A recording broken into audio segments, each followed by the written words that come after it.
എന്നടി കാണണമെന്ന് പറഞ്ഞേ ഓപ്പൺ ആയിട്ട് പറയാം, നമ്മൾ തമ്മിൽ ചേർത്തില്ല. നീ എന്നടി ഇപ്പൊ ഇങ്ങനെയൊക്കെ പറയുന്നത്? അച്ഛാ കേട്ടില്ലേ? ഞാനിപ്പോ എന്നാ പറയാനാണ് ഇവളിപ്പോ ഇങ്ങനെയൊക്കെയാ നീ പറയുന്നത്. ഇപ്പൊ എന്തൊക്കെ പറഞ്ഞാലും എനിക്ക് നിന്നെ എന്നാ വേണം. പിന്നെ അങ്ങനെ ആട്ടെ, എന്നെ വേണ്ടാത്തവരെ എനിക്കും വേണ്ട.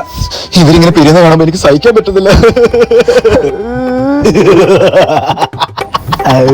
ഞാനൊരു കാര്യം കൂടെ പറഞ്ഞേക്കാം. നീ അവളെ കെട്ടി കഴിഞ്ഞാൽ നീ അവളും പണിക്ക് പോകത്തില്ല. അതുകൊണ്ട് നീ അവളെ മാറുന്നേരെ. എനിക്ക് പറ്റത്തില്ല, എനിക്ക് അവളോട് ആത്മാർത്ഥ പ്രണയം. വെറുതെ വേണ്ട, 5 ലക്ഷം രൂപ അങ്ങോട്ട് വന്നേക്കാം. നീ പണിക്ക് പോയി കിട്ടും 5 ലക്ഷം രൂപ. അച്ഛനായി പോയി 5 ലക്ഷം രൂപയ്ക്ക് വേണ്ടി അവളെ ഉപേക്ഷിക്കുന്നതാണോ അച്ഛനോർത്ത്?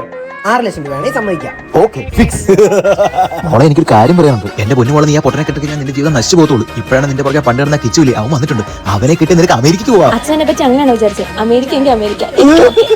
എടാ കിച്ചു, നീ എന്താണ് അമേരിക്കയിൽ വന്നേ? 2 ആഴ്ചയായി. അവളുടെ പുറകെ നടന്നൊക്കെ ഓർമ്മയുണ്ടോ? അതൊക്കെ മറക്കാൻ പറ്റുമോ? അന്ന് എനിക്ക് അടിയും നന്നായിരുന്നു. അവളെ നീ ഇപ്പോഴും മനസ്സിൽ വെച്ചോണ്ടിരിക്കണം. അവർക്ക് നിന്നെ ഭയങ്കര ഇഷ്ടമാണ്. ഇപ്പോഴും നിങ്ങളെ കല്യാണമൊക്കെ നടത്തണം ഞാൻ വിചാരിച്ചതാ. പക്ഷെ എനിക്ക് ഒരുപാട് കടങ്ങളൊക്കെ ഉണ്ട്. ഒരു 10 ലക്ഷം രൂപയെങ്കിലും ഇല്ലാതെ എനിക്കൊന്നും തീർക്കാൻ പറ്റത്തില്ല. അതിനല്ലേ ഞാൻ എന്റെ കൊച്ചിന് വേണ്ടി ഞാൻ പൈസ ഉണ്ടാക്കുന്നത്. പക്ഷെ കല്യാണം നേരത്തെ നടത്തണം. മണ്ടനും പോയി പൊട്ടനും പോയി 4 ലക്ഷം രൂപയും കിട്ടി. അയില്ല സാർ.